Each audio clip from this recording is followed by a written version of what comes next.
Bom dia! Que a graça e o amor de Deus estejam sobre você neste novo dia que se inicia. O Senhor esteja convosco. Proclamação do Evangelho de Jesus Cristo, segundo João.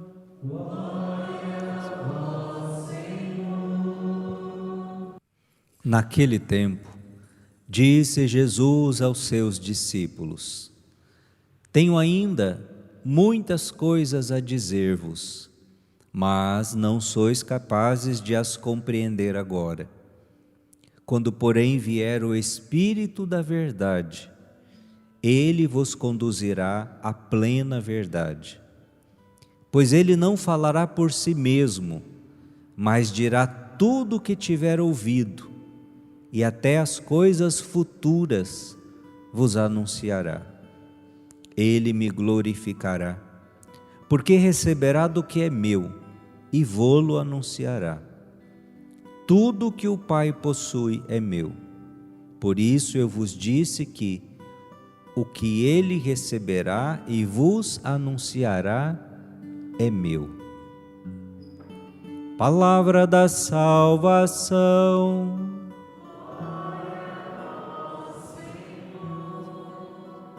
Levanta-se Deus intercedendo a bem-aventurada Virgem Maria, São Miguel Arcanjo e todas as milícias celestes, e sejam dispersos os seus inimigos, e fujam de sua face todos os que vos odeiam, em nome do Pai, e do Filho, e do Espírito Santo.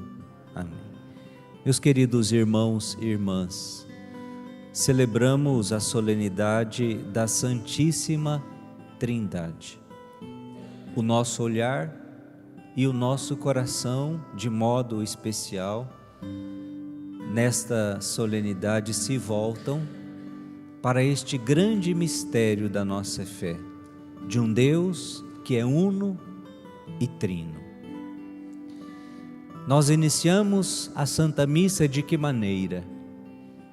Em nome do Pai, e do Filho, e do Espírito Santo. E nós terminaremos a missa da mesma forma, quando o sacerdote, dando a bênção final, os envia em missão. Acabou a missa, começa a missão. E como é que começa a missão?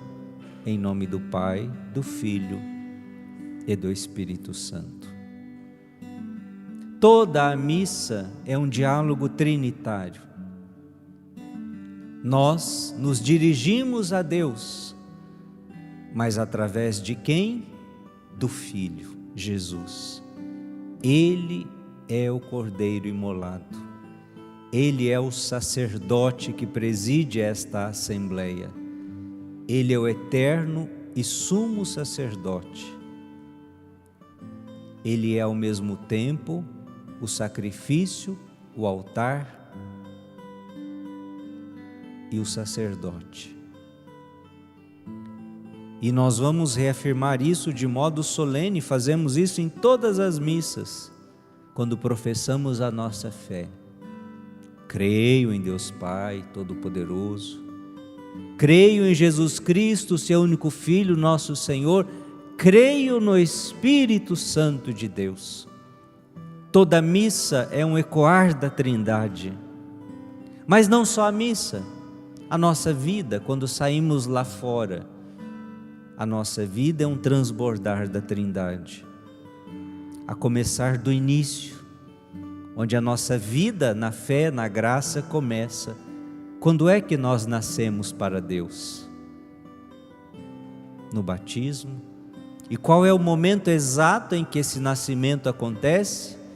Eu te batizo, em nome do Pai, e do Filho, e do Espírito Santo. Até o último instante, o último ato da nossa vida, quando a pessoa tem a graça de ter junto dela um sacerdote que lhe dê a extrema unção, lhe dando então aquela bênção para que ela faça a viagem derradeira para a casa do Pai, em nome do Pai, do Filho e do Espírito Santo. até mesmo na celebração de Ezequias. O nosso corpo é benzido, é aspergido em nome do Pai, do Filho e do Espírito Santo. Todos os demais sacramentos são a presença da Trindade. No matrimônio, quando você se casou, você, esposo e esposa, ao colocar aliança no dedo do seu cônjuge, recebe esta aliança em sinal do meu amor e da minha fidelidade, em nome do Pai, do Filho e do Espírito Santo. O sacerdote, ao ser ordenado, ele recebe a sua ordenação, a sua ordem, a sua unção, em nome da Trindade Santa. E assim, todos os demais sacramentos, quando nós fazemos a experiência da miséria do pecado, e nós nos arrependemos e nos confessamos e recebemos aquela mão bendita que em nome de Cristo nos diz: eu te absolvo dos teus pecados, em nome do Pai, do Filho e do Espírito Santo. Quando recebemos Jesus em comunhão, sim, é o corpo, sangue, alma e divindade, mas onde está o Filho, está o Pai e o Espírito Santo. Toda a nossa vida é um ecoar da Trindade, meus irmãos. Mas vejam, algo tão maravilhoso e ao mesmo tempo tão distante de nós. Raramente pensamos na Trindade, raramente refletimos sobre a Trindade que é a presença desse Deus em nós, e não reconhecemos essa presença, como os discípulos de Emaús. Jesus estava ao lado deles, caminhando com eles, assim também a Trindade está ao seu lado, fazendo com você esse caminho da sua vida. E muitas vezes você não reconhece, como os discípulos de Emaús, a presença da Trindade Santa. Por isso, talvez hoje a grande graça que a gente precise pedir ao Senhor, de nos ajudar a trazermos o mistério da Trindade para o nosso coração, para a nossa vida. Entender nós nunca vamos entender, e se entendêssemos deixaria de ser mistério. Não é para entender. A Trindade se crê, a Trindade se adora, a Trindade se ama. A liturgia que acabamos de ouvir é um ecoar da Trindade. Primeira leitura, o Pai. Segunda leitura, o Filho. Terceiro Evangelho, o Espírito Santo. Livro dos Provérbios, a primeira leitura, a sabedoria de Deus. O Senhor me possuiu como primícia dos seus caminhos. Ante as suas obras mais antigas, desde a eternidade eu fui constituída, desde o princípio fui gerada. Quando ainda não existia o mundo, esta sabedoria da primeira leitura já existia, já era eternamente gerada do seio de Deus. Quando preparava os céus, ali estava eu. Quando traçava as abóbodas sobre o abismo, firmava as nuvens, o mar, os seus limites, lançava os fundamentos da terra, eu estava ao seu lado como mestre de obras. Eu era o seu encanto, dia após dia. E nós sabemos que esta sabedoria, no fundo, não é, vamos dizer, um atributo de Deus. Esta sabedoria é alguém, essa sabedoria é uma pessoa, e São João nos revelou isso no prólogo, no primeiro capítulo do seu Evangelho. Essa sabedoria que foi chamada de Logos, Verbo, e no princípio era o Verbo, e o Verbo se fez carne e habitou entre nós. Quem é este Verbo? é o Filho eterno. Então quem é esta sabedoria que estava sempre com Deus quando Deus criou o mundo? É o Filho eterno, é a sabedoria de Deus.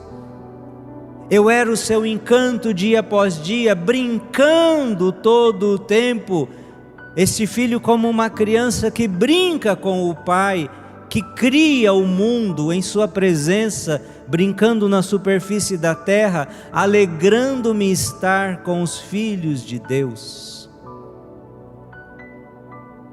Esse amor do Pai e do Filho quis criar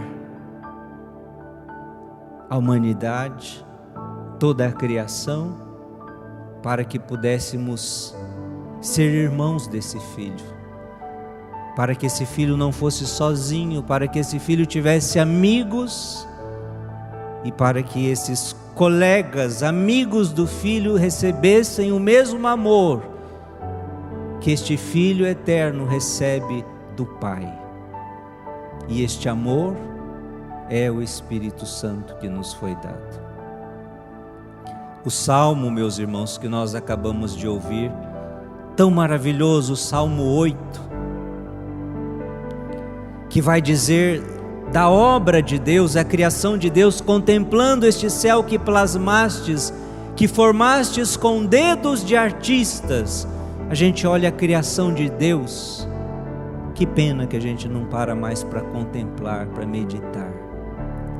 Mas quando a gente olha o sol, as estrelas, a lua, as nuvens, a ordem da natureza, saber que a grandeza, a vastidão desse mundo, desse universo, desse cosmos é algo que vai muito mais além da capacidade nossa, do ser humano, dos mais inteligentes equipamentos conseguirem captar e compreender.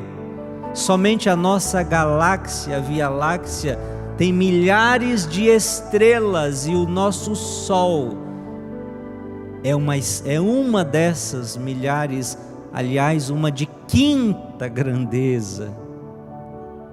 Isso só na nossa, e pensar que existem mais milhares e milhares de outras galáxias. E a gente então é o que? É um pozinho. Imagina eu e você, no meio disso tudo que Deus criou. Mas a palavra está dizendo, por que Deus criou isso tudo? Por nós, para nós. Pouco abaixo de Deus o fizestes, o homem, o ser humano, a criatura, coroando-o de glória e esplendor. Vós lhe destes poder sobre tudo, vossas obras aos pés lhe pusestes, as ovelhas, os bois, os rebanhos, todo o gado, as feras da mata, passarinhos, peixes, mares, tudo isso o homem, Deus submeteu ao homem para o homem viver e ser feliz. É para isso que tudo isso que a gente, quando abre os olhos, vê, existe, não é um acaso. E nós não fomos criados em função disso, isso foi criado em função de nós. E essa é a maravilha, a sabedoria da criação. Quando a gente pega uma planta, os tempos, as estações do ano, uma semente que cai na terra, que desabrocha, que cresce, que vem o sol, que vem a chuva, que vem a noite, que vem o dia, tudo perfeitamente criado, pensado para que dali saia um fruto, um alimento para que nós vivamos e sejamos felizes. Um passarinho que voa, que canta, um lírio que desabrocha, e muitas vezes a gente não para perceber nada disso e contemplar essa sabedoria de Deus. A sabedoria de Deus nos animais, a sabedoria de Deus na natureza, a sabedoria de Deus na ordem das coisas. Passava pela igreja ali, e aí vi uma flor lá no pé de São José, não aquela que está em cima, a que está embaixo, acho que é uma orquídea, não entendo de flor, mas eu acho que é orquídea. E aí, meus irmãos, por um instante eu parei para olhar esta orquídea. Que coisa linda! Os traços do desenho nas pétalas dessa orquídea. Uma obra de arte que nenhum artista seria capaz de desenhar daquele jeito, reproduzir com tanta graça, harmonia e beleza. E tem gente que ainda não acredita em Deus. E tem gente que ainda não acredita que Deus deixa a sua assinatura na natureza, nas coisas criadas, na ordem da criação. E a Trindade Santa vem nos revelar isso. Jesus, a segunda leitura, como este Filho que encarnou-se, que veio para que possamos, pela fé nele, nos unirmos eternamente a esse mistério da Trindade Santa. E o Espírito Santo de Deus, que é esse amor que brota da relação do Pai e do Filho, que é derramado nos nossos corações, para que assim, unidos a Cristo cabeça, formamos com Ele um corpo, e a isso damos o nome de igreja. E então, ainda que limitadamente, saber que nesta terra, de alguma forma, nós já participamos da eternidade do céu, porque o corpo está unido misticamente à cabeça, esta cabeça que é o Cristo que está no céu, na presença de Deus, eternamente sendo gerado, amado.